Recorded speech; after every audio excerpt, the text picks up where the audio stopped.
और क्या हाल है आपका। क्योंकि आज हम बात करने वाले हैं खेसारी लाल यादव जी के बारे में। खेसारी लाल यादव का एक गाना आप लोगों ने सुना होगा, जिस गाने का नाम था हार गए मेरा रुसे। इसे लिखा है श्याम देहाती जी ने और इसमें म्यूजिक दिया है शंकर सिंह ने और इसके मधुर आवाज़ में गाए हैं खेसारी लाल यादव।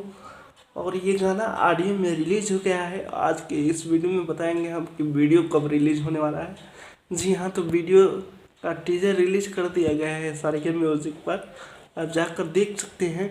और ये गाना का वीडियो गाना कल सुबह 6 बजे आप लोगों के बीच SRK म्यूजिक यूट्यूब चैनल पे आ जाएगा, जिस गाने का नाम है हार गया मेहरारू से। तो तैयार हो जाइए, खेसारी लाल यादव का गाना बहुत ही कॉमेडी फनी गाना है, जिस गाने का नाम है हार गया मेहरारू से।